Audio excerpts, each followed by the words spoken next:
rencontrons aujourd'hui autour du thème, vous l'avez compris, transformation personnelle, transformation sociétale. Voilà, un thème qui me tient à cœur.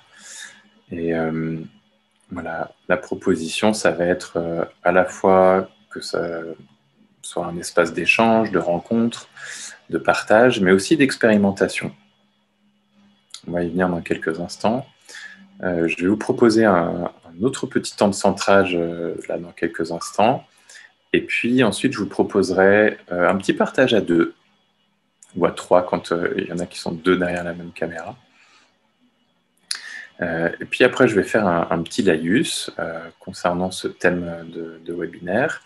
Et puis, je vous proposerai ensuite de nouveau de vous retrouver dans un sous-groupe à trois, cette fois-ci, trois ou quatre. Voilà, pour une autre expérience. Et puis, on se retrouvera ensuite tous ensemble pour un temps d'échange. Et voilà, j'imagine que nous terminerons vers 22h15, 22h30. S'il y en a qui sont obligés de partir avant, qui sont trop fatigués ou autres, vous nous direz, c'est bien de voilà, clôturer en lien. Et puis sinon, on terminera vers 22h15, 22h30. Est-ce que ça va pour vous? Est-ce que vous avez des remarques? Il y a besoin de spécifier quelque chose avant que l'on démarre? N'hésitez pas à utiliser la boîte de dialogue. Ok. Bon. Et bien, dans ce cas, on y va. On va continuer. On va poursuivre. Hop. J'ai une petite anti-sèche là. Voilà. Alors, je vous propose de vous connecter de nouveau à l'espace autour de vous, mais ça, maintenant en incluant la conscience de ce qui se passe au-delà des murs, au-delà de votre lieu de vie, peut-être au-delà de la pièce dans laquelle vous êtes. Vous avez peut-être d'autres membres de votre famille, juste d'inclure les personnes autour. Peut-être il va y avoir du bruit à un moment, où vous allez être dérangé malgré le fait que vous avez demandé à ne pas l'être. Juste d'intégrer cela dans votre champ de conscience. Voilà, les voisins, peut-être vous habitez dans la ville, dans un immeuble, il y a des voisins qui ne sont pas très loin. Voilà, simplement de les inclure dans votre bulle élargie. Et puis, d'imaginer encore un peu plus grand le quartier, le village dans lequel vous êtes, ou la ville. Et juste respirer avec ça, comme si votre bulle, ou en tout cas d'autres bulles dont vous êtes au centre, peuvent inclure aussi l'espace plus large autour de vous. D'être dans la conscience que nous ne sommes pas coupés du monde. Il y a les personnes autour de nous. Et puis, il y a en fait toutes les personnes sur Terre qui sont là en même temps que nous ce soir. Et je vous invite juste d'être en conscience des autres humains sur cette Terre et toutes les créatures vivantes, sensibles. Et en particulier, de vous relier un instant aux êtres humains qui sont engagés, comme vous, comme moi, dans une démarche de conscience. Et toutes les personnes qui, ce soir, en même temps que nous, se réunissent ou font une pratique personnelle ou à plusieurs au service de leur transformation personnelle, au service de la transformation du monde. Juste se relier à ces autres cercles, ces autres espaces individuels et groupaux qui sont en marche, en chemin dans le monde. Nous sommes une grande famille. Et puis peut-être vous connecter avec les autres personnes de votre entourage, vos amis, vos collègues, qui pourraient être là ce soir, des personnes qui elles aussi sont engagées dans un chemin et qui pourraient être avec nous ce soir, d'établir une connexion, établir un lien avec ces personnes.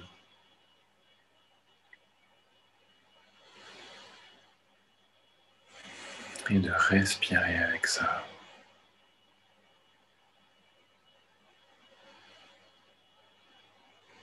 Et puis, de revenir maintenant ici, avec ce groupe.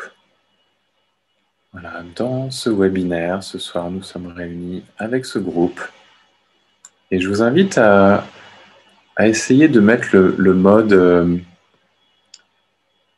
galerie pour juste regarder les personnes présentes dans ce groupe ce soir et prendre un contact avec chacune des personnes du groupe pour constituer notre groupe.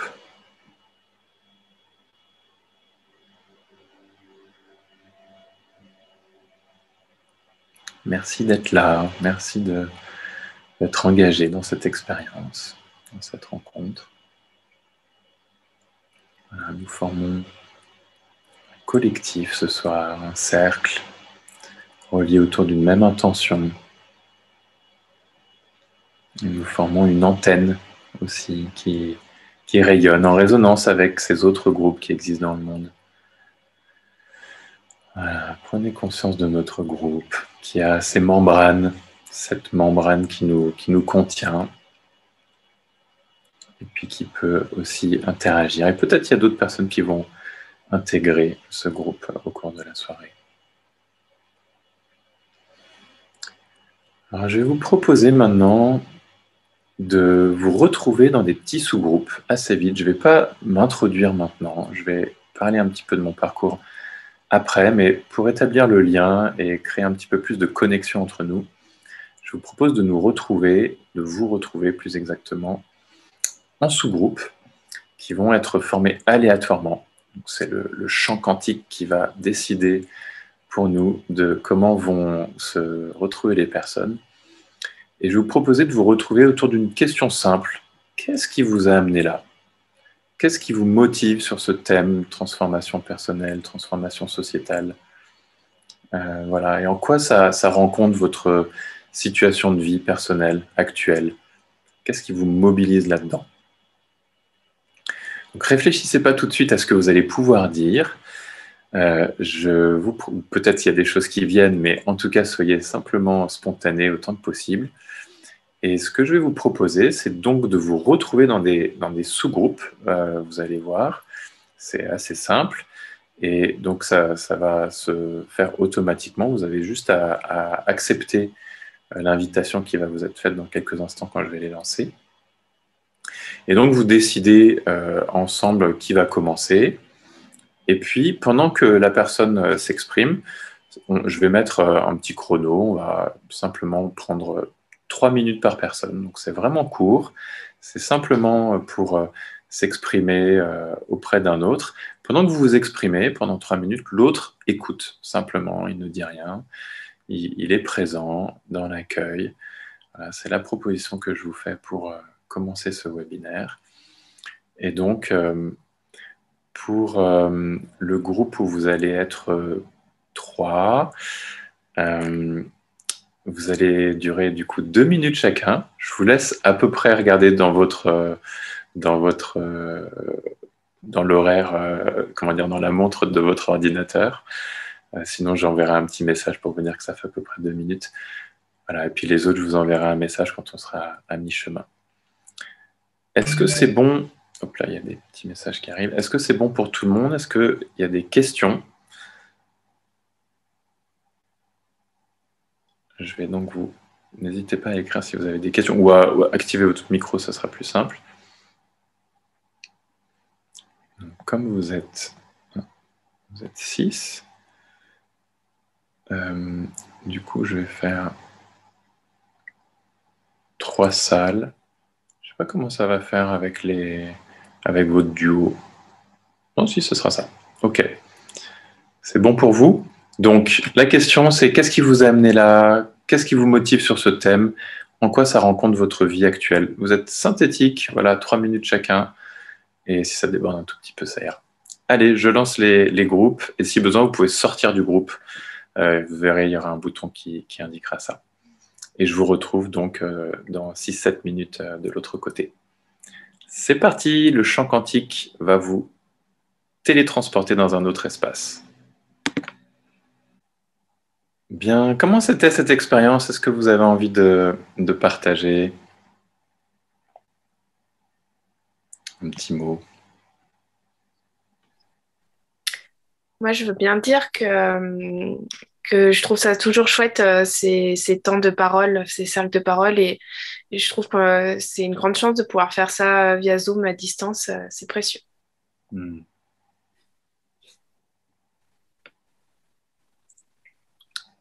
Bienvenue Muriel. Est-ce que vous avez quelqu'un d'autre a envie de faire un commentaire? Moi, je trouve ça aussi, toujours aussi touchant. Je fais des cercles d'empathie sur Zoom et quand il y a ces duos à un moment donné, c'est vrai que c'est toujours, ouais, il y a cette part de découverte, une part d'intimidation de rencontrer quelqu'un qu'on ne connaît pas. Et puis, moi, j'ai toujours cette découverte, cette curiosité, c'est des voix, c'est de pouvoir entendre la voix de quelqu'un, parce que moi, je suis toujours très sensible aux voix. Et à chaque fois, je trouve que c'est un très beau cadeau. Donc, super, merci. Hmm. C'est Ok. c'est tout l'inverse. Moi, ça me stresse toujours. Ah, Voilà, peur de dire toujours des bêtises et voilà, pas être, répondre correctement à la question. Désolé, Eric. merci Raphaël. Merci de partager aussi les choses qui sont inconfortables. Bien, alors on va poursuivre. Donc la proposition, c'est que je vous partage un petit peu mon regard sur cette question, sur ce thème transformation personnelle, transformation sociétale. Et je vais partir de mon parcours, en tout cas d'une partie de mon histoire personnelle, qui fait que je suis là devant vous pour vous proposer ce webinaire aujourd'hui. Alors, moi, en fait, j'ai commencé très tôt, en fait, avec cette question de la transformation sociétale. Et je suis venu après à la transformation personnelle, parce que je suis issu d'une famille dont mon père était mon père et mon grand-père étaient très engagés, voilà, dans l'espace social, syndical, politique. Et du coup, j'ai été sensibilisé dès ma naissance, enfin dès mon plus jeune âge, à ces questions. Et quand je me suis retrouvé à 17 ans, à commencer à penser un peu par moi-même, j'ai envie de dire, je me sentais très rebelle, très véhément, à vouloir changer le monde, transformer les choses. Je trouvais que le monde était très injuste et je voulais tout transformer. Et je pense que je devais être assez imbuvable pour les gens autour de moi, comme un adolescent peut l'être à cet âge-là, assez présomptueux aussi peut-être. Et à ce moment-là, il y a une femme qui était vraiment pour moi un mentor et qui a joué un rôle très important dans ma vie, qui m'a dit, Nicolas, si tu veux changer le monde, commence par te changer toi-même. Et ça a été une phrase qui, bon, j'avais 17 ans, qui m'a vraiment fait faire une révolution au sens symbolique, mais aussi au sens propre, où je me suis tourné vers l'intérieur. Et j'ai commencé à faire ce que je n'avais jamais fait, c'était vraiment à regarder mon histoire. À 17 ans, on est tourné vers, bon, je dis on, je fais une généralité, peut-être c'est pas le cas de tous, mais j'assume cette généralité. J'allais dire qu'on est tourné vers le monde, on est tourné vers l'avenir, vers le futur. Et de se retourner vers l'intérieur, vers son histoire passée, c'est pas forcément très intuitif. Et en tout cas, c'est ce que j'ai commencé moi à faire à cet âge-là. Et j'ai découvert que je me connaissais pas du tout. J'ai découvert que je connaissais pas mes émotions, que je savais pas comment je réagissais, que je savais pas qui j'étais, et que j'avais juste complètement occulté toute mon histoire, en fait, que je savais que j'avais vécu ce que j'avais vécu, mais je l'avais au fur et à mesure placé dans des petites cases, sous des tapis, etc., comme vous savez comment on fait, quoi.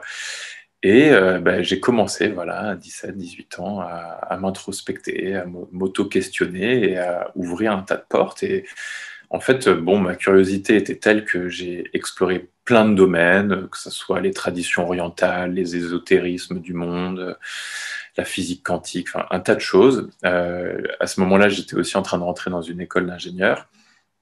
Et donc, pendant toutes mes études d'ingénieur, je me suis interrogé sur l'être humain et avec moi-même comme laboratoire.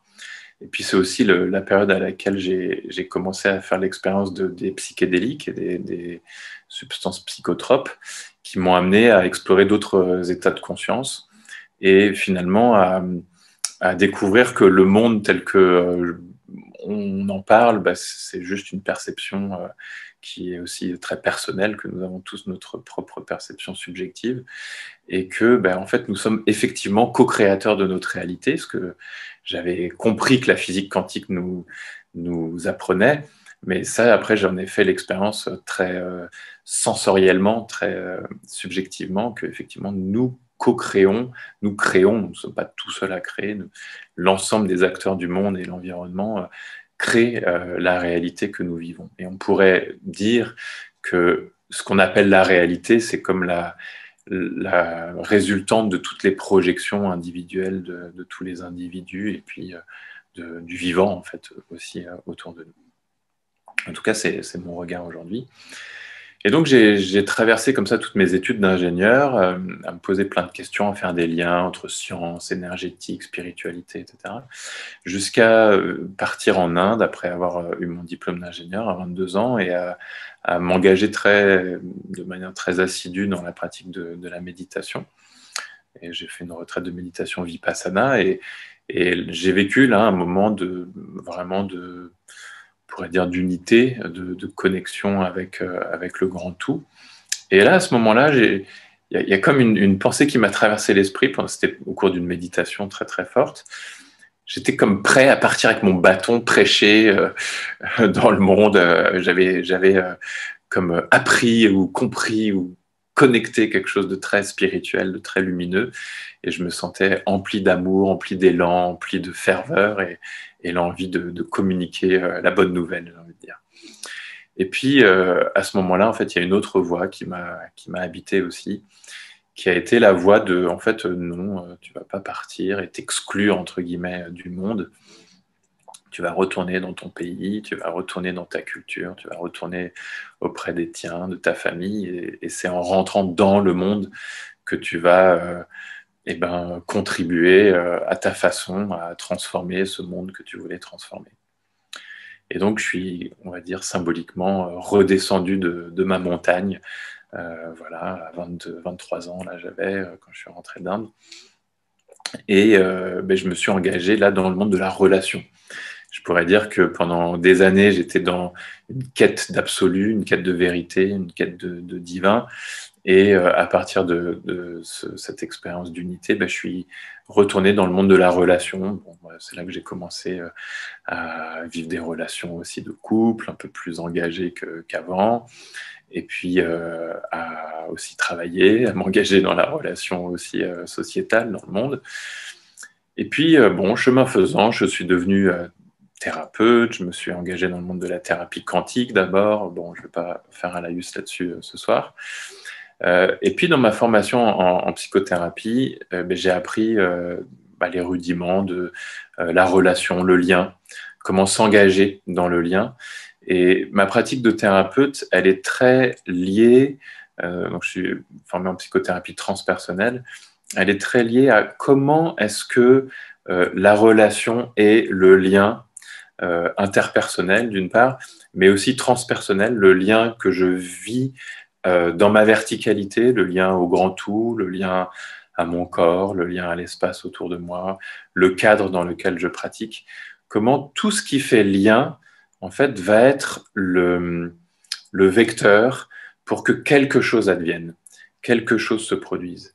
Et dans la posture de psychothérapie transpersonnelle, de gestalt thérapie, qui est, on va dire, à la base de ma posture de thérapeute, on s'intéresse à ce qui se passe au contact de l'autre, au contact de nous-mêmes. Qu'est-ce qui émerge comme sensation, comme image, comme représentation, comme émotion, lorsque je suis au contact de ce qui se passe ici et maintenant, de l'autre et du monde. Voilà, donc ça, c'est mon parcours de thérapeute qui, finalement, nous invite à se situer dans cette ce point de jonction entre la verticalité, mon ancrage tertiel, et puis l'horizontalité, ma relation à l'autre et au monde. Et se situer comme ça au centre de la croix, je crois que c'est justement se donner la possibilité de transformation, de la transformation à la fois personnelle et sociétale. C'est comment est-ce que je vais pouvoir me retrouver à l'endroit où je suis et en contact avec moi-même, avec mon histoire, avec mes ressentis, ce qu'on appelle dans la posture de thérapeute le contre-transfert. Qu'est-ce que je vis moi en tant que praticien? Et ça, c'est valable pour nous tous dans toutes nos relations. Chaque fois que je suis en relation avec l'autre, qu'est-ce que je vis ici et maintenant en relation avec cet autre? Et juste de prendre conscience que ce que je vis, ça m'appartient. Et que souvent, nous avons tendance à le projeter en croyant que c'est l'autre qui est responsable de ce que nous vivons. Mais juste rester toujours en contact avec le fait que ce dont je suis en train de faire l'expérience, ça parle de moi. Et ça peut parler aussi de l'autre et du monde, mais ça parle d'abord de moi. Voilà, donc ça, c'est un premier aspect. Et puis, une fois que je suis en contact avec moi et que je suis en présence, en conscience de ce qui m'habite à l'intérieur, alors je vais pouvoir m'ouvrir à ce qui est au-delà de moi.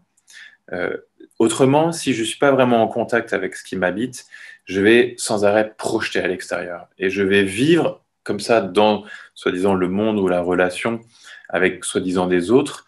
Mais en réalité, je vais juste être en train de vivre une projection de mon monde intérieur et sans arrêt interpréter ce qui se passe à l'extérieur. Et donc, en rapatriant ce qui m'appartient à l'intérieur, en étant comme vigilant, un peu comme un guépard qui est sans arrêt en train de veiller sur mes expériences instant après instant, eh bien, je vais pouvoir aussi aller au-delà de moi et vraiment rencontrer un autre qui n'est pas moi, un autre qui vit ses propres ressentis, qui vit ses propres représentations, et du coup, ouvrir un espace dans lequel quelque chose va pouvoir se tisser dans la relation, va pouvoir se tisser dans l'antre. On pourrait dire l'antre E-N-T-R-E et également A-N-T-R-E, dans l'antre de la relation. Quelque chose peut émerger de nouveau dans l'instant. Et ce que je vais vous proposer qu'on explore ensemble aujourd'hui, c'est comment est-ce que l'individu que nous sommes, chacun, a à découvrir ce qui a envie de s'inviter dans son interaction avec la société, avec le monde dans son ensemble, dans sa dimension collective. Et pour ça, ça demande aussi d'identifier comment est-ce que moi, individu, je suis en relation avec le groupe. Je parlais il y a un instant de la relation à l'autre, mais aussi la relation avec le collectif.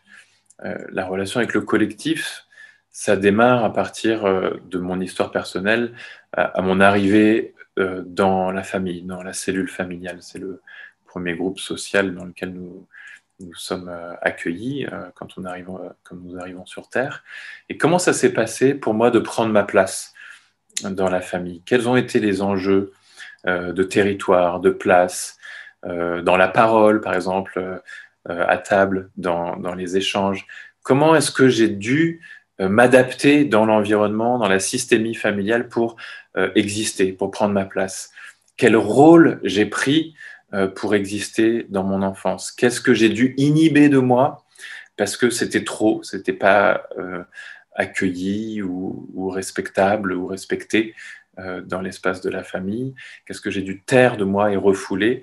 Et qu'est-ce que j'ai dû développer ou su développer qui était valorisé, qui était reconnu ou qui permettait d'apparaître dans le groupe familial?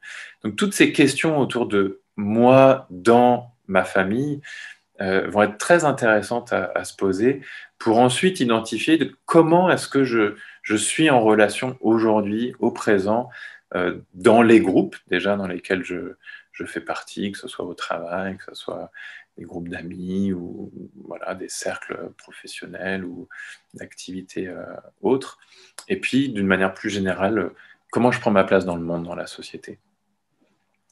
Donc voilà un petit peu un premier tour déjà autour de cette question. Est-ce que vous avez envie de faire un retour, de partager quelque chose par rapport à ce que j'évoque avant qu'on poursuive ensemble? Est-ce que vous avez des questions ou des commentaires? N'hésitez pas à allumer votre micro.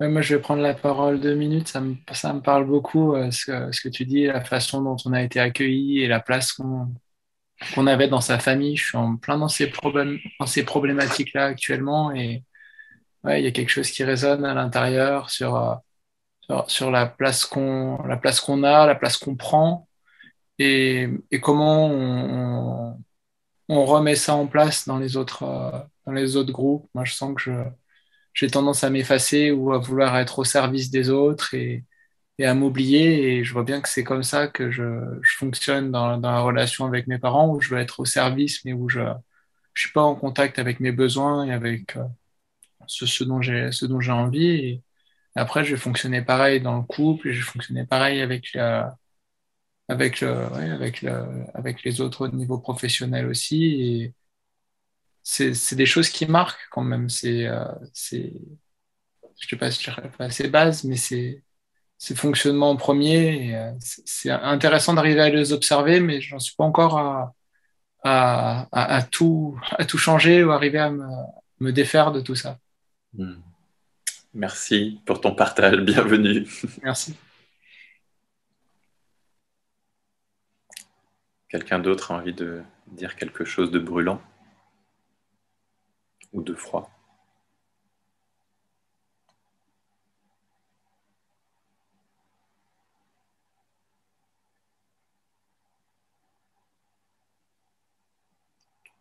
Ok. Alors, je vais poursuivre en partant maintenant d'un autre point de vue. Je vais partir maintenant de la société, du monde extérieur. Et pour ça, j'ai envie de vous proposer... Alors, est-ce que ça va marcher? Attendez. Je crois que je peux partager mon écran. Et je voudrais vous montrer un diagramme. Voilà. Ouais, ok, c'est bon. Ok, super. Alors, la spirale dynamique, c'est un modèle de représentation de l'évolution de la conscience collective, enfin, de la conscience individuelle et collective. Ça commence en bas. Il y a des couleurs qui sont associées à chacun des stades. On ne va pas rentrer dans le détail, mais c'est simplement pour que vous ayez comme ça un regard sur finalement comment a évolué le monde depuis l'origine, depuis les premiers hommes qui devaient se lutter pour survivre en construisant, en se cachant dans des cavernes, en faisant un feu à l'entrée de la grotte, et puis petit à petit en se structurant jusqu'à notre monde d'aujourd'hui. Donc ici, dans cette façon de représenter la spirale dynamique, c'est très simple. Vous voyez, à chaque fois, il y a un enjeu, par exemple la survie, qui est mue par les pulsions. Et donc, certaines personnes, aujourd'hui encore, sont principalement dans un état de survie. Quand vous vivez dans un pays en guerre ou quand vous avez juste pas de quoi manger, eh ben, c'est la survie qui est la préoccupation principale. Et puis, la conscience, au bout d'un moment, quand j'ai répondu à mes besoins de survie, la conscience évolue et je vais trouver un peu plus de sécurité. Et du coup, l'enjeu, c'est d'établir ma sécurité. Voilà. Et donc, c'est la mémoire, la qualité qui est mobilisée. Je vais passer un petit peu vite sur les premiers éléments parce que pour la plupart d'entre nous, ça, c'est plutôt intégré, sachant que tous les niveaux coexistent en même temps chez chaque individu. Et au niveau sociétal, ben justement, il y a différents cercles, on pourrait dire. Et on voit qu'au niveau rouge, l'enjeu, c'est le pouvoir, mu par la volonté. Ça, on pourrait dire que c'est la vision des mondes très archaïques où il y a un leader du clan et on va attaquer le clan d'à côté pour des questions de territoire. Et puis, la société continue d'évoluer et on arrive dans l'univers du bleu, le stade bleu, qui est orchestré par la question de l'ordre, de la vérité. Et là, on est dans les sociétés très structurées, déjà les religions qui sont très structurées, le monde des seigneuries, le seigneur, les vassaux, etc. Tout le Moyen-Âge, en fait, principalement, c'est structuré autour de ce niveau de conscience, de la mise en place d'un ordre et d'une société orchestrée par l'ordre. Et puis, le monde évolue et c'est la raison. Donc là, on pourrait associer ça à la Renaissance, puis le siècle des Lumières. On va développer la connaissance et on va pouvoir prendre du recul par rapport finalement à la construction pyramidale du cycle bleu qui était précédent. Et on va s'ouvrir finalement à l'évolution quelque part individuelle et collective, d'où la question de la réussite. Et on voit que dans le monde d'aujourd'hui, il y a encore beaucoup de personnes qui sont mues par la question de réussir. Et nous tous, on a besoin d'intégrer une forme aussi de réussite personnelle, sociétale, avant de pouvoir passer au stade d'après, qui est l'harmonie et la responsabilité. Le stade vert, c'est le monde postmoderne. C'est la conscience du pluralisme. C'est le fait qu'on va sortir des hiérarchies du stade précédent orange pour arriver dans un monde où on va accepter l'autre dans sa différence. C'est tout le mouvement qui consiste à accepter l'autre dans sa culture, accepter l'autre dans ses différences de sexualité, de genre, accepter des goûts différents. C'est cette dimension très horizontale du monde dans lequel on est beaucoup aujourd'hui, qui va vers une démocratisation, on pourrait dire, de la conscience ou du pouvoir individuel. Et on est dans un nivellement qui peut aller vers un nivellement par le bas aussi dans l'horizontalité, parce que dans le schème vert, finalement, on a perdu un petit peu la verticalité que l'on avait dans le bleu ou même dans le rouge en termes de pouvoir ou d'ordre, qu'on avait encore dans le orange en termes de hiérarchie de l'information et des savoirs et des connaissances. Dans le vert, c'est un peu tout le monde au même niveau. Et il y a un gap qui se passe après le stade vert, dans le passage au jaune puis au turquoise, qui sont tous les deux, le jaune et le turquoise, des stades de vision intégrale. En fait, la spirale dynamique, c'est un modèle qui nous parle d'une vision intégrale de la société et de la conscience, dans laquelle tous les stades antérieurs peuvent être intégrés les uns aux autres, prenant chacune leur place, de façon à satisfaire les différents besoins de l'être humain. On a tous besoin de survie, de sécurité, de pouvoir, d'ordre, de raison, de réussite, d'harmonie. Et à partir du jaune, on va construire une conscience de soi, une conscience individuée qui intègre toutes ces dimensions précédentes tout en les transcendant. Et c'est à partir de ce stade-là qu'on s'ouvre vraiment à une conscience spirituelle qui prend sa pleine expansion dans le stade finalement turquoise, qui est le dernier stade de développement de la spirale dynamique. Voilà, donc j'en ai fini avec cette petite présentation de la spirale dynamique. Je vais retirer le partage, je reviens. Voilà, donc je vous présentais cette représentation, ce modèle du monde, pour nous rendre compte dans quel stade nous nous trouvons, nous individuellement, vous individuellement, quels sont les enjeux majeurs pour vous aujourd'hui dans votre vie, pour repérer à quel endroit est-ce que vous êtes, et puis pour voir le monde dans lequel on vit, collectif, où est-ce qu'il se situe. Et je vais vous proposer de regarder, d'observer le monde d'aujourd'hui à travers un regard particulier qui est le fait que finalement, cette société de l'information, cette société qui vit d'échanges très rapides, qui évolue très très vite, peut être apparentée finalement comme un univers vibratoire.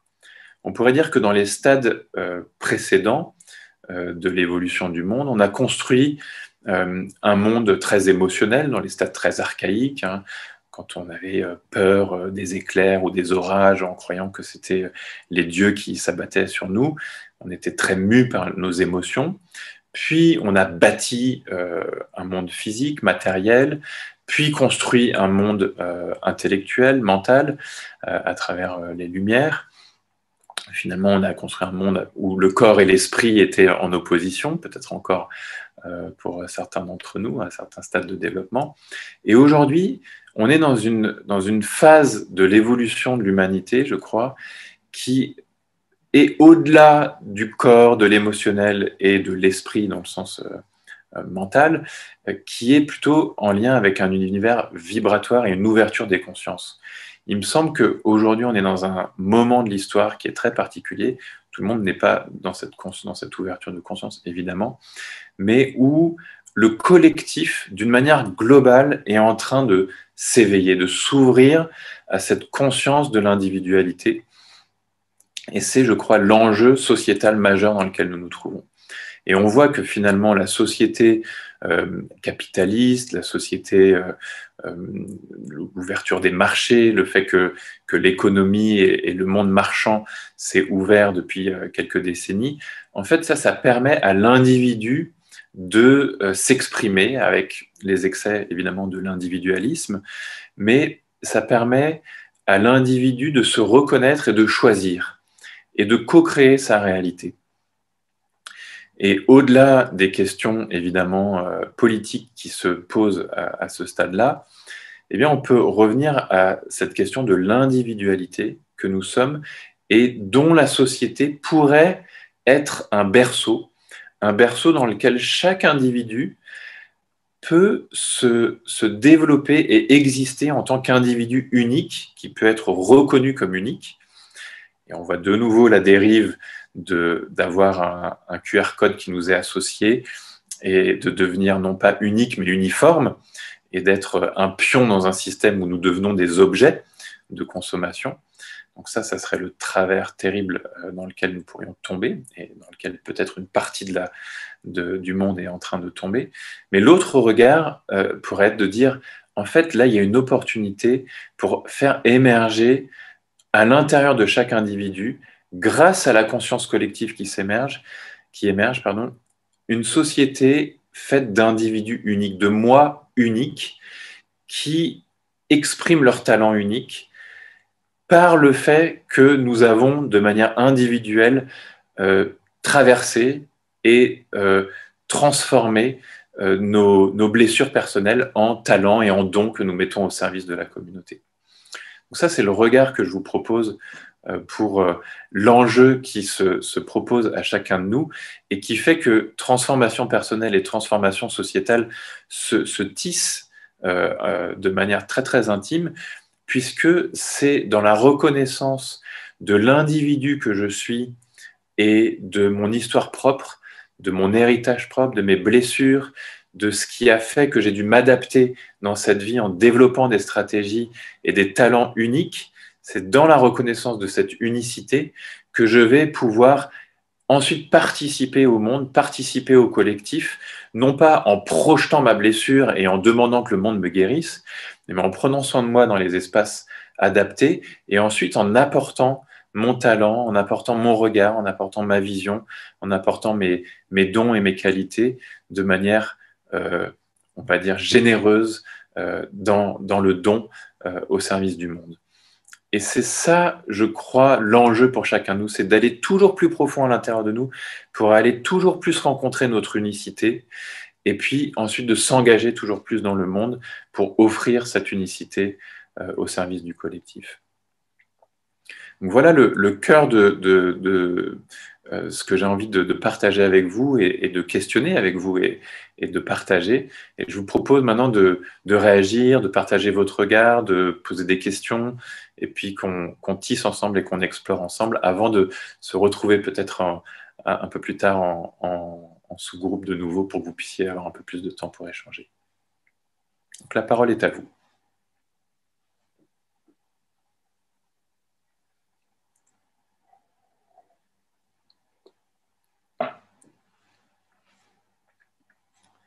Est-ce qu'il y a des choses avec lesquelles vous n'êtes pas d'accord ou qui vous interrogent dans ce que je raconte?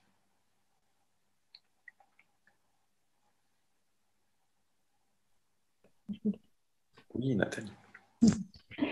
Moi, je suis d'accord parce que c'est ce que j'ai pu vivre et expérimenter.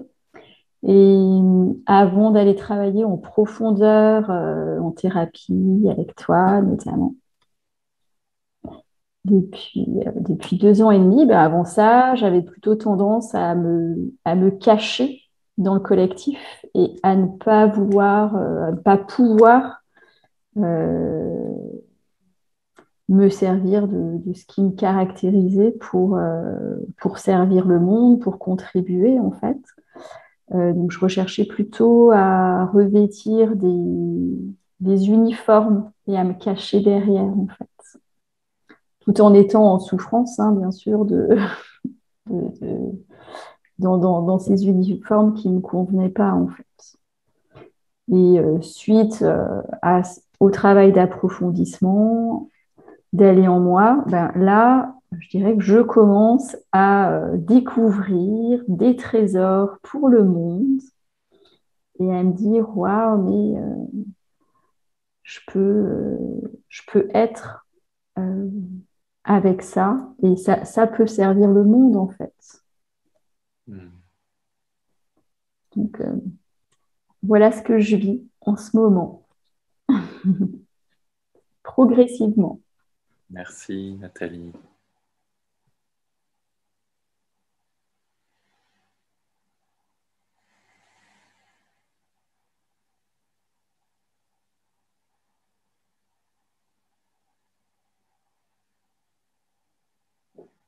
Quelqu'un d'autre?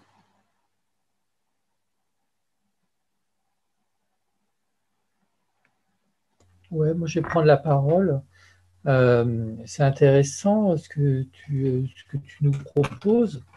Est-ce que je suis d'accord ou pas d'accord? J'en sais strictement rien. Mais ça fait écho. Ça fait écho parce que j'ai vécu une expérience il y a pas très longtemps. Je suis intervenu dans une maison de l'enfance pour accompagner le personnel. Et, et il y a avant le Covid et après ou pas le Covid, je ne sais pas dans quelle situation on est aujourd'hui. Mais ce qui m'a choqué en fin de compte, c'est euh, que là, j'étais plus en fin de compte je sais pas comment dire ça. J'étais pas bien avec moi en fin de compte quand j'ai fait cette formation de 2 jours, parce que je sais que ce que je faisais auprès des personnels, ça leur apporte voilà, beaucoup, les éducateurs voilà, qui s'occupent d'enfants en difficulté, etc. Donc je sais que mon rôle là, il a tout son sens. Et en même temps, je me suis dit, c'est ce que je disais à Raphaël tout à l'heure, je me suis dit, c'est la première fois que ça me le fait avec autant d'intensité, je me suis dit, mais à la fin, bien sûr, de la formation, je me dis, mais qu'est-ce que je fous là, quoi? J'ai dit, j'ai l'impression que si je pissais dans un violon, ce serait pareil.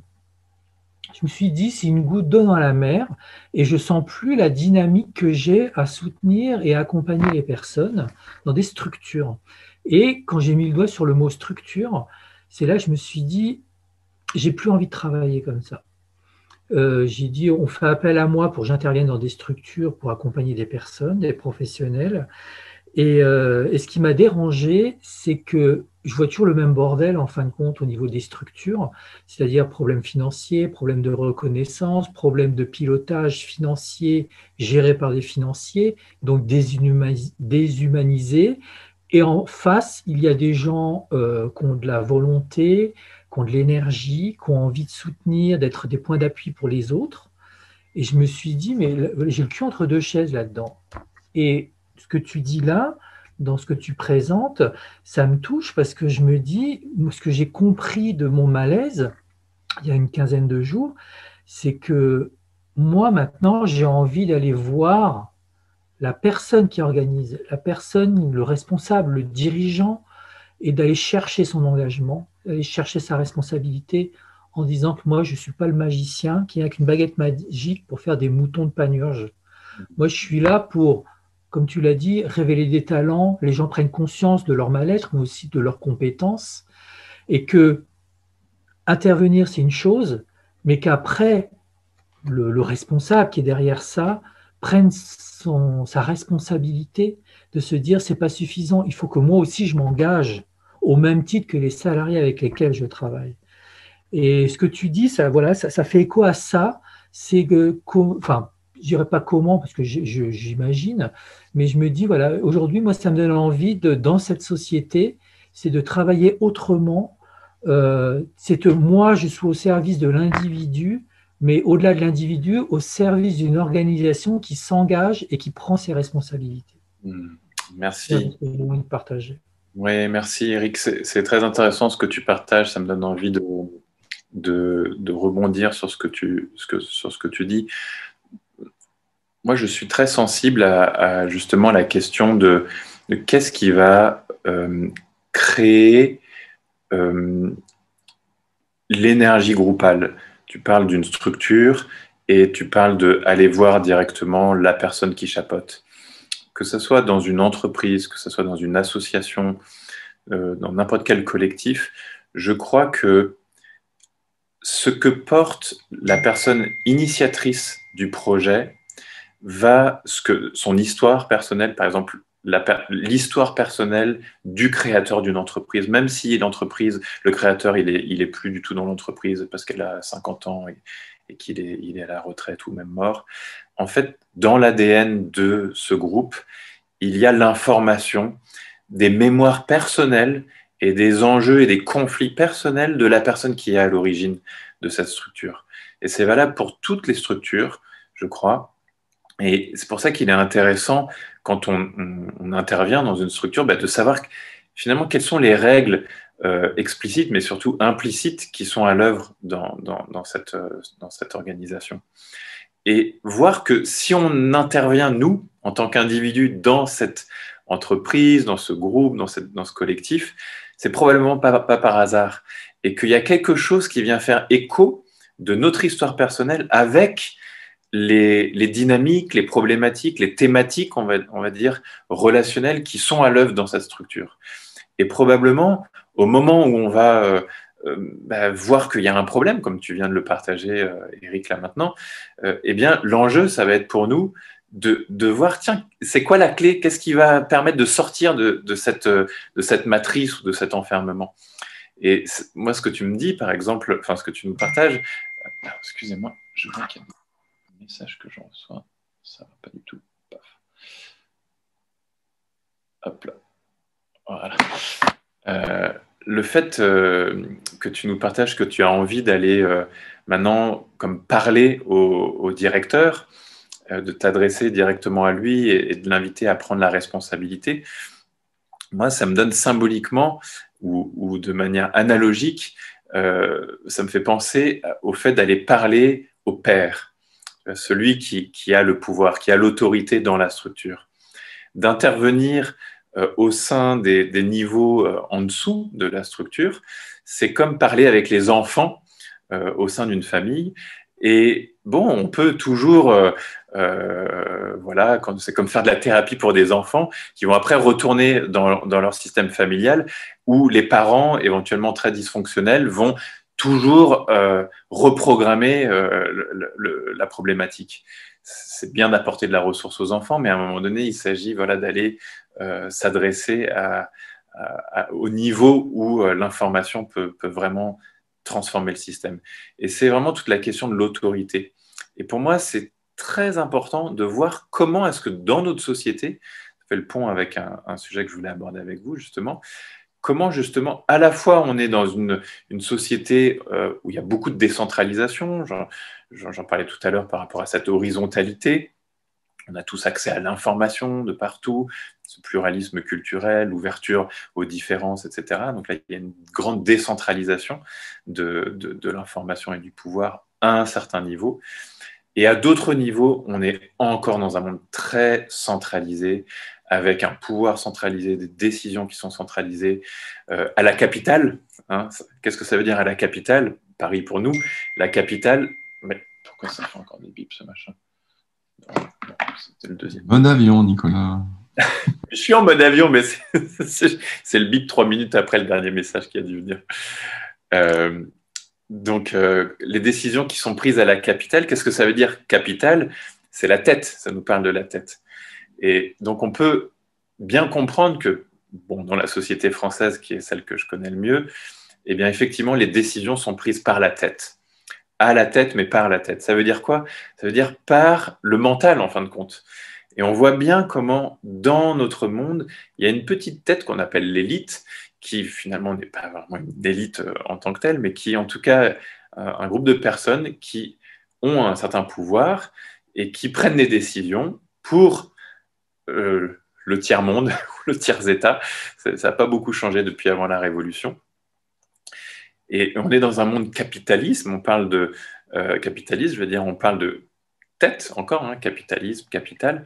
Et pour moi, ce qui est très intéressant, c'est de voir que dans nos vies, individuellement aussi, on est encore tellement mu par notre tête, par notre mental. Et que ce soit au niveau collectif dans la société ou au niveau individuel, eh bien, c'est notre mental, nos représentations, nos croyances, nos façons d'interpréter la réalité qui vont conditionner les décisions que nous prenons concernant la suite de notre expérience de vie. Et moi, j'ai envie de vous proposer là de revenir justement à la dimension de transformation personnelle par rapport à ce rôle, en fin de compte, qu'a notre mental dans notre vie moment après moment. Comment ça se passe dans notre vie quand nous sommes en relation avec le champ d'expérience qui est là, le champ des possibles, on pourrait dire le collectif, le monde, l'environnement, c'est le champ des possibles. C'est, on pourrait dire aussi un champ quantique d'énergie et d'information avec lequel nous interagissons à tout moment. Et notre regard subjectif va rentrer en résonance avec ce champ des possibles. Sauf que notre regard subjectif, il n'est pas du tout neutre, il n'est pas vierge. Il est coloré et informé par toute notre histoire, tout notre héritage. Et il faut bien comprendre une chose, c'est qu'à chaque fois que nous interagissons avec le monde extérieur, en fin de compte, nous allons comme sélectionner dans ce champ des possibles les informations qui vont nous permettre d'intégrer quelque chose qui n'est pas encore intégré de notre histoire et que nous avons projeté ou avec lequel nous rentrons en résonance, selon la façon dont on veut le voir, de façon à l'intégrer à l'intérieur de nous. Et la façon habituelle que nous avons de fonctionner, c'est tout le contraire de ce qui va dans le sens de l'intégration.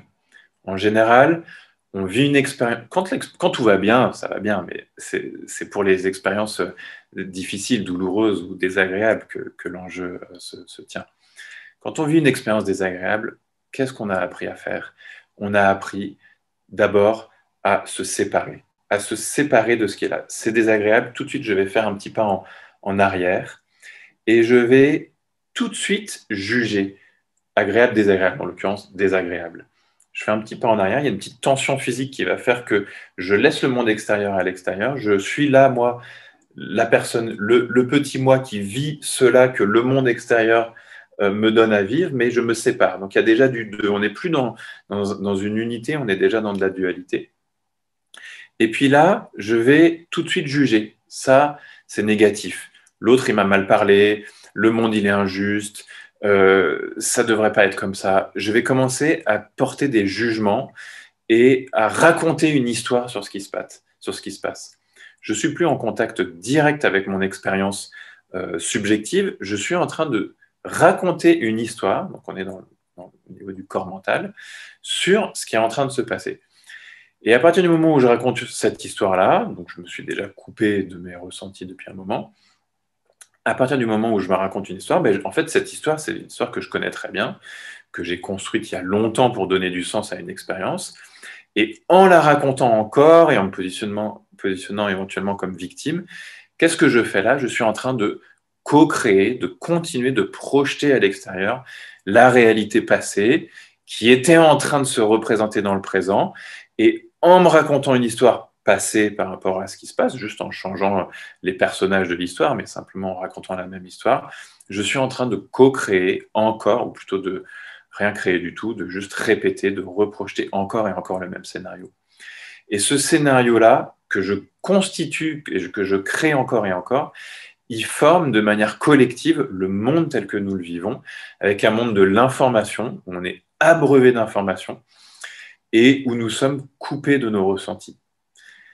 Et la proposition de la transformation personnelle, la proposition d'un travail thérapeutique, c'est petit à petit de sortir de l'espace mental des histoires, des représentations et comment dire, de la narrative autour de ce qui se passe, et d'entrer de plus en plus en intimité avec le corps, avec le ici et maintenant, avec le ressenti. De façon à faire quoi? De façon à rentrer en intimité, de rentrer en contact avec ce qui se passe, du coup en unité avec ce qui se passe, et de développer la capacité à être en présence dans l'expérience vécue. Et c'est là que tout se transforme. C'est là que tout change et que nous devenons co-créateurs véritablement et que nous participons effectivement à la transformation sociétale.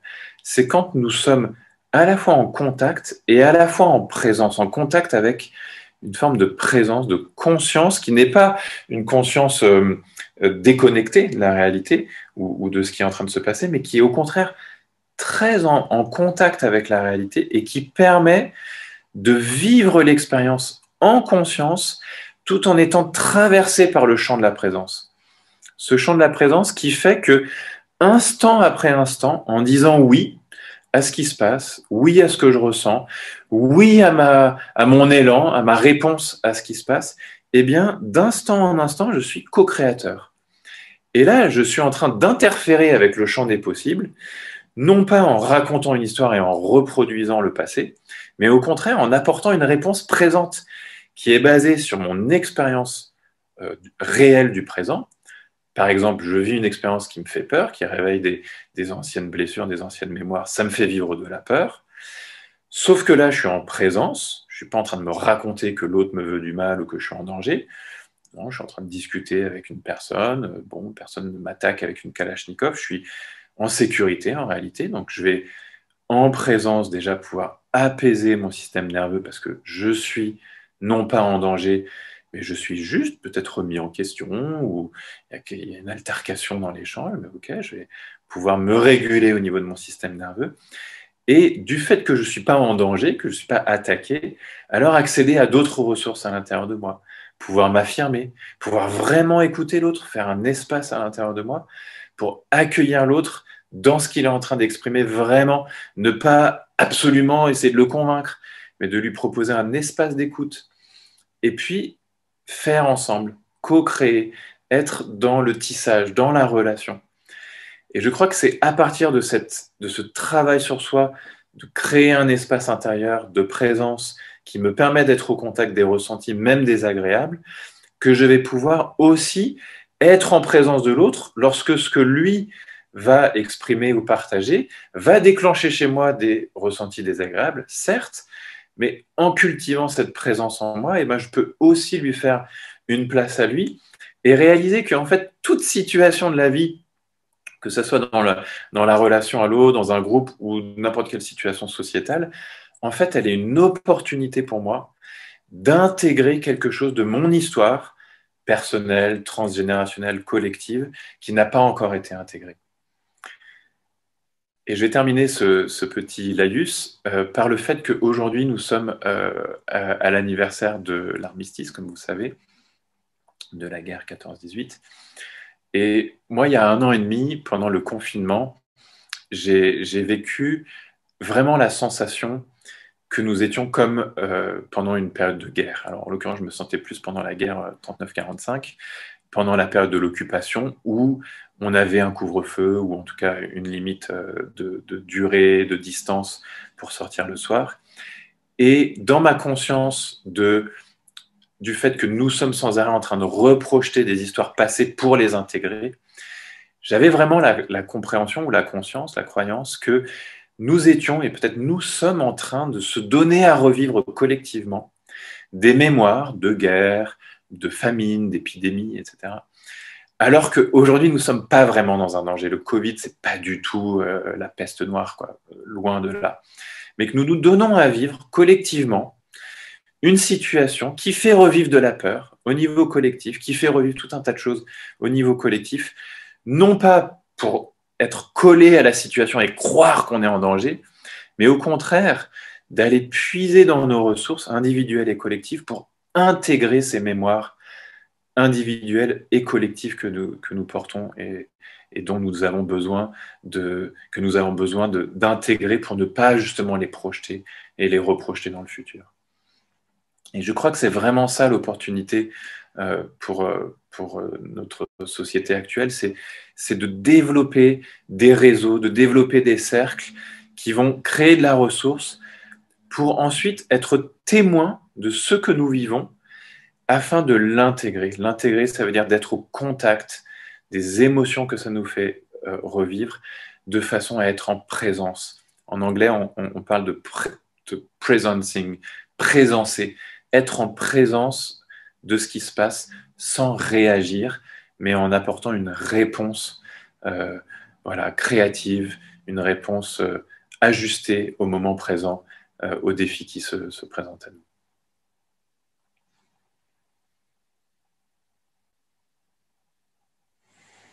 Comment est-ce que ça vous rencontre? Peut-être des personnes qui n'ont pas encore pris la parole. Je vois qu'il y a une Morgane qui veut nous rejoindre. J'admets Morgane qui va nous rejoindre. Est-ce que quelqu'un a envie de partager après ce que je viens de vous partager moi-même? Comment ça vous rencontre?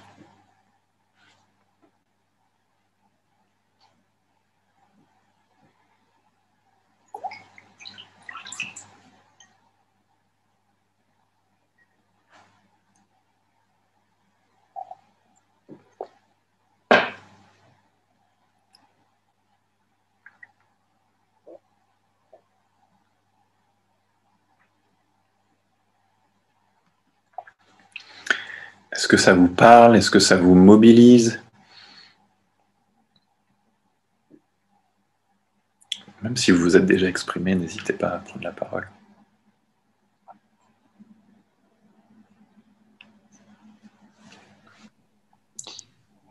C'est quelque chose qu'on subit de toute façon, là. C'est-à-dire?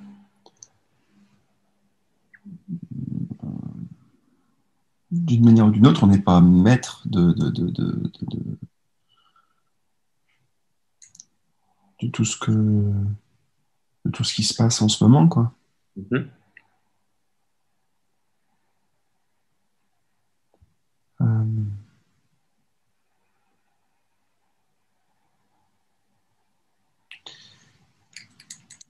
Ouais,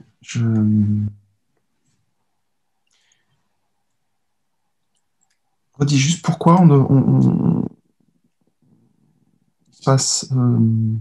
doit vivre ça, en fait. Tu poses une question implicitement très importante, Raphaël, c'est la question de l'impuissance, du pouvoir ou de l'impuissance.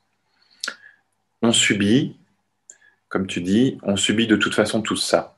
Alors, on vit ou on est confronté tous à ça. De la même qu'on est confronté tous à la gravitation ou au fait que l'hiver, il fait plus froid dans nos latitudes. Et on peut lutter contre et gaspiller beaucoup d'énergie, ou on peut s'adapter à de manière intelligente. Mais subir, c'est déjà se positionner comme impuissant.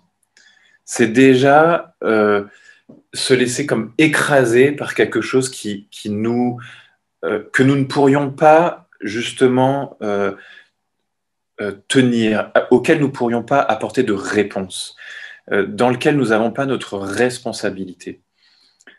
Et là, il y a deux volets sur la responsabilité. Il y a d'abord, éventuellement, le fait de prendre notre responsabilité individuelle sur le fait que tout ce dont nous sommes porteurs individuellement, mais ça veut dire aussi tout notre héritage, nos lignées, les mémoires familiales dont nous sommes porteurs, que tout ça a amené à ce qui se passe aujourd'hui.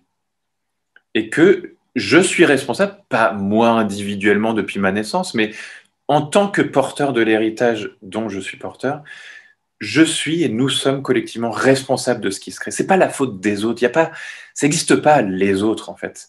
Ça, c'est justement le positionnement qui consiste à se positionner en victime et à trouver des bourreaux et des sauveurs, à chercher des sauveurs. Donc ça, c'est le début de l'impuissance et de ce triangle de Karpman qui est un triangle infernal. Pour en sortir, c'est déjà de prendre cette responsabilité, de dire ok, en fait, je suis aussi, je suis partie prenante du fait qu'il se passe ce qui se passe. Ça, c'est le premier volet de la responsabilité. Et d'avoir l'humilité de voir que, bah, oui, aussi par mes actions, il y a 1 an, il y a 5 ans, il y a 10 ans, peut-être que j'ai aussi contribué à ce qui se passe aujourd'hui. Dans mes habitudes de consommation, dans mon mode de vie, peut-être que j'ai aussi contribué en partie à ce qui se passe aujourd'hui. Pas tout, mais en partie. Et puis l'autre versant de la responsabilité, c'est est-ce que, en anglais on dit responsibility, ability c'est capacité, capacité à répondre. Est-ce que j'ai la capacité à répondre de ce qui se passe ou à répondre à ce qui se passe? Et c'est là où justement alors, on peut penser à qu'est-ce que je vais poser comme action très concrète, comme les personnes qui ont commencé à coudre des masques pour venir en aide aux soignants pendant le premier confinement. Ben voilà, une action très concrète que je peux faire. Quelles sont les actions très concrètes que je peux faire? Mais d'abord, il y a quelle est la possibilité que j'ai de m'ouvrir à ce que ça me fait vivre? Et c'est ça que j'évoquais avant. Pour intégrer ce qui se passe à l'intérieur. Des fois, on dit le monde, nous sommes le monde. Qu'est-ce que ça veut dire, nous sommes le monde? Ce qui se passe à l'extérieur, soit je m'intéresse aux circonstances, soit je m'intéresse à ce que ces circonstances me donnent à rencontrer, à faire l'expérience directement. Je dois porter un masque, je suis privé de ma liberté de déplacement, ou je passe du temps en distanciel au lieu de rencontrer des gens. Qu'est-ce que ça me fait vivre ça personnellement? Et d'aller rencontrer cette expérience personnelle au plus intime. Ça me fait vivre que j'ai du mal à respirer, ça me fait vivre que je rencontre du manque affectif parce que je suis plus autant en contact avec les autres, on se touche plus autant. Qu'est-ce que ça parle, ça raconte de mon histoire personnelle, dans le lien à l'affectivité, de ma relation avec ma mère, de ma relation avec mon père, et d'aller puiser à l'intérieur de mon histoire personnelle quels sont les espaces encore blessés qui font qu'aujourd'hui je ne suis pas créatif, que je ne suis pas en train d'apporter et de quelque part rebondir et répondre à la situation de manière créative en apportant une réponse comment dire, inspirée, mais que je suis en train de vivre de la souffrance. Voilà. En allant faire ce travail intérieur, je vais pouvoir guérir à l'intérieur, transformer à l'intérieur, et puis après, parce que l'espace aura été libéré à l'intérieur de moi, offrir quelque chose, comme je le fais par exemple ce soir. Moi aussi, je vis tout un tas de conflits par rapport à ce qui se passe, et je construis aussi un espace à l'intérieur de moi qui me permet d'ouvrir ici un espace collectif pour pouvoir échanger autour de ces questions. Donc, comment est-ce que je vais pouvoir me transformer personnellement pour ensuite pouvoir aller rencontrer le champ collectif de manière un petit peu désidentifiée de mes blessures, un petit peu libérée de mes réactivités et proposer quelque chose voilà, de soutenant, de créatif, de nourrissant. Est-ce que ça répond à ta question, Raphaël?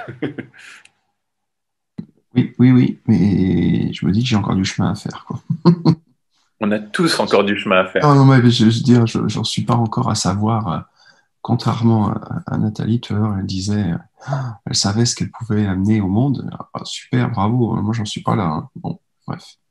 Après, voilà, chacun son chemin, mais j'ai encore du chemin à faire avec toi, Nicolas.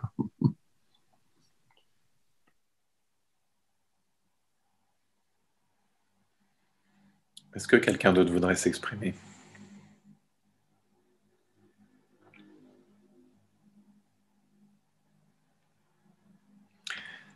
Alors, autrement, je voudrais vous proposer de vous retrouver en petits sous-groupes, mais juste avant ça, j'aimerais vous partager qu'est-ce qui fait par ailleurs que je propose cet espace de webinaire et que je propose dans quelques jours d'ouvrir un groupe de travail autour de cette même thématique qui soit en fait un laboratoire en fait de co-création.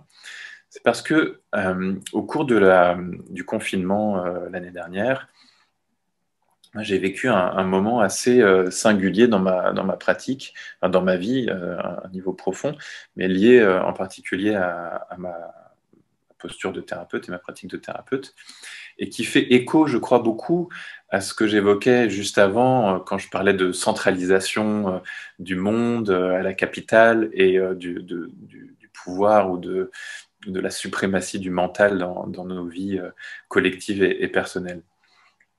En fait, je me suis trouvé dans une situation pendant le confinement où j'ai continué d'accompagner toutes les personnes que j'accompagnais, en même temps que je devais m'occuper de mes enfants à mi-temps, puisqu'il n'y avait plus d'école à ce moment-là. Et là, c'est devenu très compliqué de gérer un planning avec des enfants en relativement bas âge, plus une patientèle assez fournie. Et du coup, là, j'avais juste plus un moment à moi pendant le début du confinement. C'était vraiment compliqué pour moi. Et en même temps que j'étais dans la conscience que c'était une opportunité vraiment incroyable de se plonger à l'intérieur et de méditer, d'aller vraiment voir qu'est-ce qui est en train de se passer sur cette planète en ce moment à un niveau très profond et sur des plans spirituels. Et du coup, j'étais en conflit parce que j'avais pas suffisamment de temps pour me retrouver à l'intérieur parce que j'étais aussi engagé à l'extérieur. Et là, à un moment donné, dans une pratique, j'ai demandé en fait de l'aide. J'ai demandé à ce que me soit offert une solution, une clé pour pouvoir continuer d'accompagner les gens, évidemment, passer du temps avec mes enfants et également continuer à vivre ma relation de couple et puis de la relation avec moi-même. Et là, j'ai eu un insight, j'ai eu un eureka qui m'est apparu.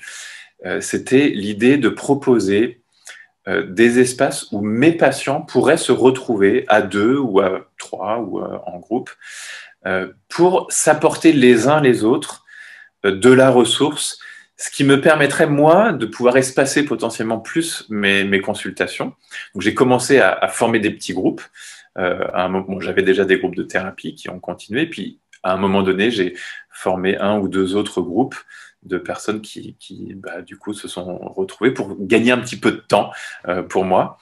Et puis, j'ai eu l'idée vraiment de former des binômes où, en fin de compte, dans l'espace relationnel, pourraient se revivre des thématiques relationnelles des personnes, toutes les histoires qui se sont passées dans nos vies face à l'autre, tout ce qui se passe dans la relation, qui vont se revivre dans l'espace du binôme, tout en bénéficiant de la ressource que constitue l'autre, son regard, sa bienveillance, sa présence. Et mon idée, c'était de créer comme ça des espaces de binôme ou de trinôme avec un observateur pour accéder à d'autres ressources.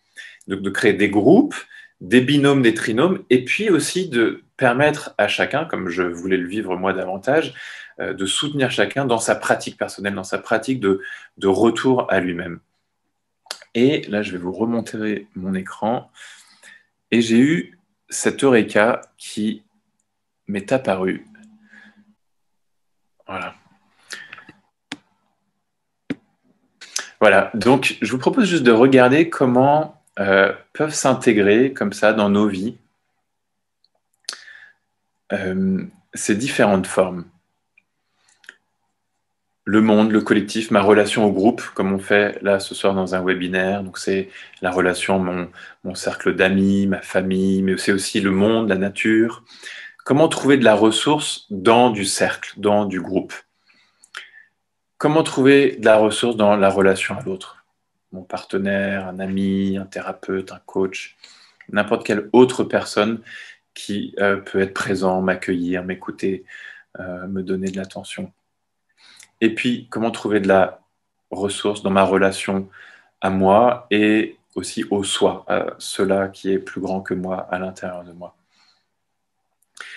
Et à un moment donné, j'ai vu que quand on combinait ces 3 formes, le cercle, la relation et la relation à soi ou au soi, ça formait le mot « oui ». J'ai trouvé ça génial de réaliser que, en fin de compte, oui, c'était la réponse à notre appel intérieur, que c'était la clé qui ouvrait finalement toutes les portes, qui soutient notre transformation. À chaque fois qu'on dit oui à ce qui se présente, oui à ce que l'on ressent, oui aux ressources qui sont à l'intérieur de nous ou à l'extérieur de nous, eh bien là, il y a ce processus de transformation dont je parlais tout à l'heure. Dès qu'on dit non, ça sépare, ça coupe, ça crée du clivage. éventuellement, il s'agit des fois de poser des noms, mais poser un nom, c'est déjà dire oui au non. C'est pas pareil que de refuser l'expérience. Donc, je voulais vous partager ça parce que cette matrice que j'appelle oui, elle est pour moi un modèle que nous devrions tous intégrer dans nos vies. L'idée que nous avons besoin chacun de trouver un équilibre. Ces trois lettres qui correspondent à ces trois espaces de ressources, ils forment un trépied et on a besoin, vous savez, pour faire tenir un plan, un tabouret ou une table, on a besoin de 3 pieds, on a besoin de 4 pieds, on a besoin de 3 pieds. Mais s'il n'y en a pas 3, c'est bancal. Et dans nos vies, souvent, il y a du déséquilibre dans, par exemple, la relation au monde. On va avoir fait tout un travail sur soi, on va avoir commencé à travailler sur la relation, et puis notre engagement dans le monde ou notre façon d'être en relation dans le groupe, ça pêche. Alors on va surcompenser, on va continuer à travailler en thérapie, alors que l'enjeu pour nous, ça serait plutôt de nous engager dans des groupes, que ce soit des groupes de thérapie ou simplement dans différents groupes. Ou alors parfois on va être très engagé dans le social, dans l'associatif, dans le cercle, on est à l'aise avec le groupe, mais par contre on va pêcher sur la relation à l'autre ou la relation à soi. Et souvent dans nos vies, quand il y a quelque chose qui tourne pas rond, quand il y a de la souffrance, c'est qu'un de ces trois postes est déséquilibré. Notre engagement dans le monde, notre engagement dans la relation ou notre engagement envers notre intériorité. Donc voilà, moi j'ai envie de proposer aujourd'hui des espaces qui peuvent combiner en fin de compte ces trois espaces de manière synergique.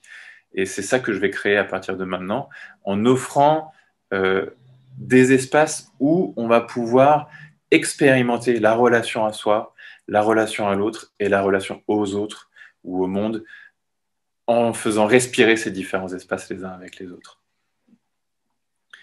Donc là, vous faites l'expérience peut-être de la relation à vous-même, vous êtes principalement en silence, en train d'écouter. Vous faites aussi l'expérience un peu d'un groupe. Et je vais vous proposer maintenant de faire l'expérience d'un petit groupe, mais qui vous permette de vous exprimer de nouveau, de façon à partager sur les choses qui vous ont impacté, qui vous ont touché au cours des échanges jusqu'à présent.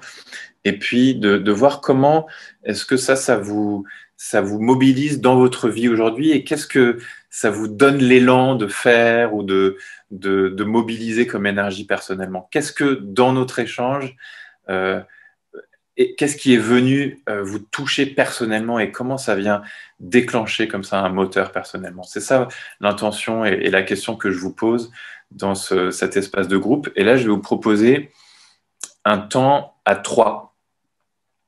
Alors, je vais arrêter le partage, vous ne me voyez plus. Voilà, je vais vous proposer... Alors, combien vous êtes? 1, 2, 3, 4, 5, 6, 7, oui. Alors, on va faire un groupe de... 1, 2, 3... Je vais faire 3 groupes. 1, 2... Ouais, j'espère que Constant... Oui, on va faire 3 groupes. Donc, soit vous serez à 2, soit vous serez à 3. Et je vous propose, comme tout à l'heure, Morgane, toi tu es arrivé en cours de route. Tout à l'heure, on avait fait une expérience de sous-groupe. Bon, bah voilà, on va faire des sous-groupes avec la proposition donc, de partager autour de cette question. Voilà, qu'est-ce qui vous a le plus touché? Qu'est-ce qui vous a interpellé? Et en quoi est-ce que ça vous rencontre personnellement et qu'est-ce que ça mobilise chez vous? Est-ce que ça va? Donc là, je vous propose de prendre 5 minutes chacun. Allez, c'est parti pour 15 minutes. Bon retour dans cet espace. J'ai à cœur de clôturer ensemble de façon à ritualiser la fin et que énergétiquement, ça ne fasse pas des fuites dans tous les sens. Donc, je vous propose qu'on fasse un petit moment de clôture. Et si vous avez chacun envie de juste dire quelques mots, prenez pas beaucoup de temps parce que ça prendrait trop de temps si vous vous étalez, mais ce avec quoi vous repartez ou une question qui demeure ou qui s'ouvre, voilà, quelque chose que vous auriez envie de déposer dans le centre du cercle. Alors, moi c'est Morgane, donc je commence peut-être si personne ne veut la parole tout de suite. Et simplement me dire merci à Eric parce qu'il a fait un très beau résumé de ce que tu as pu partager avec le groupe ce soir. et que j'ai un peu, j'étais pas là. Mais j'ai compris le sens des choses. Après, je te suis, je regarde un petit peu ce que tu fais. Moi, la question que j'ai, c'est comment on fait pour, justement, pour moi, le nerf de la guerre, c'est la peur, en fait. C'est la peur. Et comment on fait pour, je sais pas, est-ce que on a tous nos clés, nos petits rituels, nos petites choses qui font que, mais malgré tout, cette société dans laquelle on s'embarque, en tout cas, les médias, les politiques, etc., viennent actionner systématiquement nos peurs. Et comment on fait pour justement que ça glisse, ou du moins on garde la force et la confiance, en fait. Ouais. Bonne question, merci. Je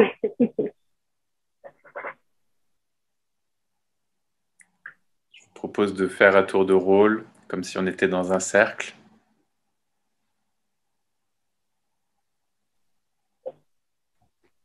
Moi, je te remercie, Nicolas.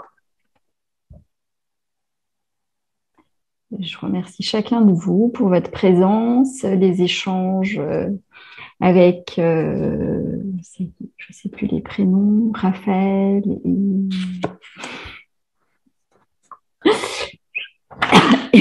et Thomas. Et je suis très intéressée pour poursuivre cette démarche et à voir, parce que moi, les vendredis après-midi, je travaille, donc peut-être que ce sera sur de prochains groupes. Et ce qui est à travailler pour moi, c'est rester en contact et en présence quand c'est désagréable, quand il y a du conflit, ou bien quand il y a des schémas de répétition et qu'on n'arrive pas à trouver de solution pour en sortir. Voilà. Merci Nathalie. Merci, bonne soirée à chacun, chacune.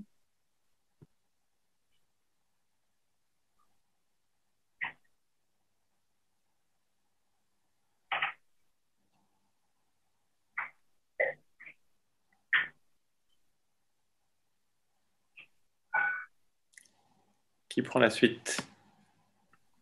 Oui. Moi, je vais prendre la suite. Donc, merci aussi à Nicolas pour ce webinaire.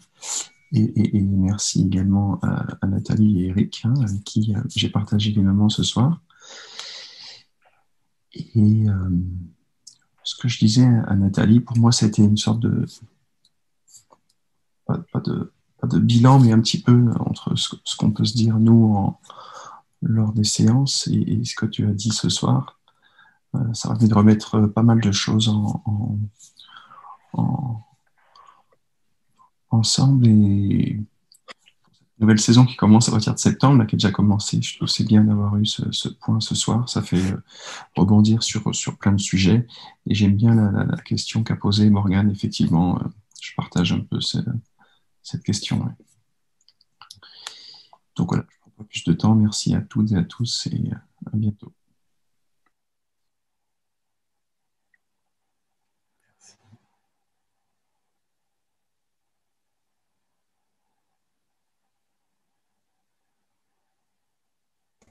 Je vais prendre la suite. Merci Raphaël et merci Morgane pour les échanges qu'on a eus en aparté, une émission que j'aime beaucoup d'ailleurs.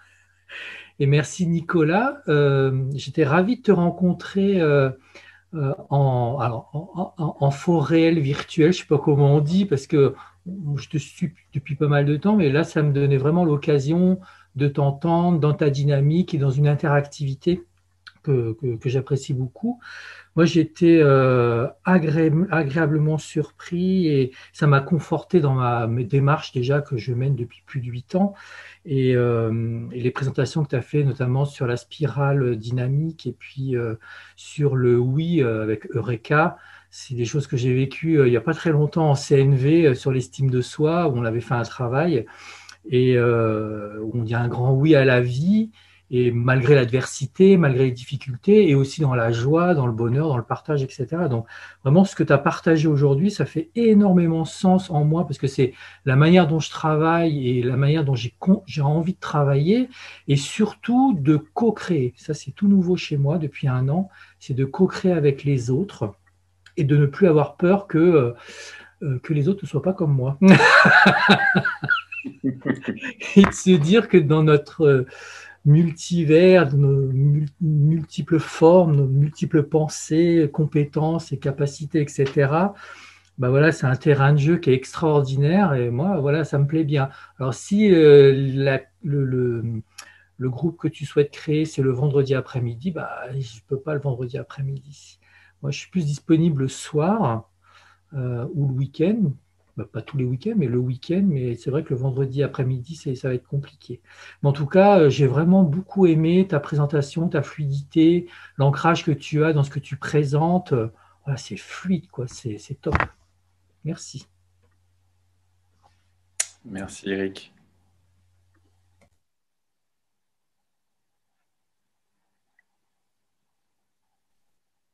Je vais continuer. Mais merci à Nicolas, Nathalie, Constance et Baptiste, voilà, pour les échanges ce soir et puis tous les autres participants, participantes aussi. Moi, je suis un peu comme l'arbre qui est dans le dos d'Eric. Il y a ma tête qui est avec plein de ramifications, donc j'ai du mal à me focaliser. Mais en tout cas, ça a apporté de l'eau à mon moulin, ça a remis en perspective des choses, donc merci pour ça ce soir. Et puis, ça m'a bien rappelé le besoin de traiter certains sujets collectivement et de ne pas forcément rester, j'ai pris cette expression ce soir dans mon tipi, avec dans mon wigwam à seulement faire mes trucs tout seul. C'est bien aussi d'être avec d'autres. Donc, je suis plutôt partant pour continuer cette aventure le vendredi soir ou un autre moment. Le vendredi après-midi ou un autre moment. Merci. Merci.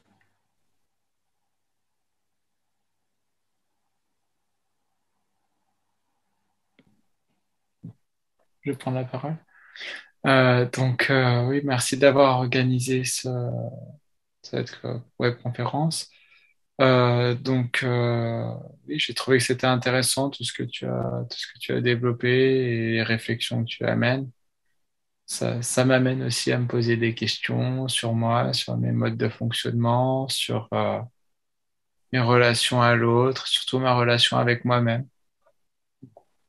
Donc voilà, c'est des pistes de réflexion à expérimenter, à suivre. Tout à l'heure, on en a parlé en plus petit groupe, mais je voulais partager aussi avec l'ensemble. Moi, le truc qui me posait question, c'est quand je suis dans un état d'esprit, enfin même pas, c'est pas un état d'esprit. Quand je suis dans l'ouverture du cœur, où j'aime les autres et où je me sens aimé par les autres, ça change complètement mon rapport au monde et je suis vraiment dans le merveilleux de la relation avec l'autre et avec moi-même. Mais malheureusement, je suis pas tout le temps dans cet état-là. Euh, Pourtant, je sens que c'est une clé. Enfin, je sens que c'est une clé, quelque chose ouais, quelque chose à être plus souvent. Voilà, c'est tout. Attends. Merci. Moi, merci à tous ceux qui en a parlé en petit comité, à toi, Nicolas, aussi. Euh, Moi, j'adore ces temps de partage et je les partage en petit groupe depuis 2018. J'ai vraiment cet élan et cet appel à faire du groupe, à me retrouver en groupe, à utiliser, enfin, utiliser, c'est pas le bon mot, mais en tout cas à créer de l'énergie collective pour la transformation et collective et individuelle. Et, euh, et donc, c'est précieux pour moi, ces temps de partage à plusieurs. Et je le disais aussi, moi, je trouve que les groupes, c'est hyper soutenant. Et moi, en tout cas, j'en ressens le besoin. J'ai de la chance d'avoir mes groupes de formation qui m'accompagnent, de supervision aussi. Et ça, c'est vraiment précieux. Donc, merci d'avoir créé cette opportunité-là et d'être tous là. Et moi, je repars pour moi-même avec ma dictature du mental que je sens bien présente et avec encore cette impossibilité de savoir comment arrêter ça, même si la clé de l'acceptation et du oui à la vie est présent, mais c'est encore pas facile pour moi. Je sens que il y a encore quelque chose qui est dans l'opposition, qui est dans la résistance et dans la lutte au lieu d'être dans l'accueil. Donc, c'est en chemin. Voilà. Merci. Merci pour tous vos partages. Moi aussi, je suis en chemin. Moi aussi, je coupe le contact avec mes ressentis très souvent parce que ça fait mal ou parce que ça se fait automatiquement. Et je nous invite aussi à beaucoup de douceur avec nous-mêmes quand on voit que ça fonctionne comme ça fonctionne parce que ça se passe à notre insu. Et les seuls moments où on a un peu de liberté, ben c'est justement quand il y a de la conscience, quand il y a une fourche là qui se présente. En général, ben, voilà, on fonctionne juste automatiquement, on part dans le mental tout seul, comme des grands ou comme des je sais pas quoi. Moi, j'ai passé un bon moment. C'était voilà, je sens que j'ai besoin de m'exercer à la pratique de ces aspects techniques en même temps que de tisser du lien humain avec un groupe. Ça me donne envie de continuer voilà, de me familiariser. Je vois que je suis c'est très important et très précieux pour moi les moments de retour, de feedback. Je suis quelqu'un qui est très porté vers l'extérieur et j'ai besoin de retour. Donc, quand vous partagez, quand vous vous exprimez, ça me permet d'être au contact de vous et de pouvoir rebondir. Et je vois que dans vos retours aussi, il y a un intérêt à vous aussi partager entre vous. Et je crois que c'est vraiment tellement précieux, tellement nécessaire. Moi, j'ai vraiment cette vision que nous formions plein de cercles de toute nature par thématique, centre d'intérêt commun, volonté d'explorer un domaine, sensibilité sur une question et que le monde de demain, ça sera plein de cercles et on appartienne à des cercles qui se rencontrent à la fois localement, physiquement, mais aussi à distance, à travers toute la planète. Et je crois que un des enjeux majeurs en fait pour que ces cercles fonctionnent, c'est justement comment ils sont ritualisés, comment ils sont structurés, les règles, le cadre, la bienveillance, l'écoute, toutes ces dispositions qui permettent que chacun puisse prendre sa place, apporter son regard et qu'on puisse se co-soutenir les uns les autres et co-évoluer. Moi, c'est un peu le mot qui m'habite en ce moment, la co-évolution. Voilà, donc j'ai à cœur de continuer de proposer des choses comme ça. Je suis très intéressé par vos retours, peut-être un peu plus fouillés dans les heures ou les jours à venir. Merci vraiment à vous. J'ai vraiment envie de construire des propositions en fonction des envies, des souhaits, des besoins des uns et des autres. J'ai lancé comme ça ce programme sur 3 vendredis. Pour moi, c'est un peu arbitraire. C'est un truc qui sort de mon chapeau, mais j'ai plus envie de répondre à des désirs concrets, à des personnes humaines qui disent ouais, moi j'aimerais bien, mais je suis disponible que à ce moment-là. C'est ce que vous avez fait en partie là. J'ai l'intention de créer un laboratoire de coévolution, de co-transformation, plutôt destiné à des thérapeutes, des accompagnants, des enseignants, mais aussi des entrepreneurs, enfin, en tout cas des personnes qui ont des positions de leadership et où une dimension relationnelle importante est à l'œuvre. Quelque chose d'un peu plus long, voilà, engagé dans le temps. Si ça vous intéresse, parlez-moi, je vous enverrai aussi les informations.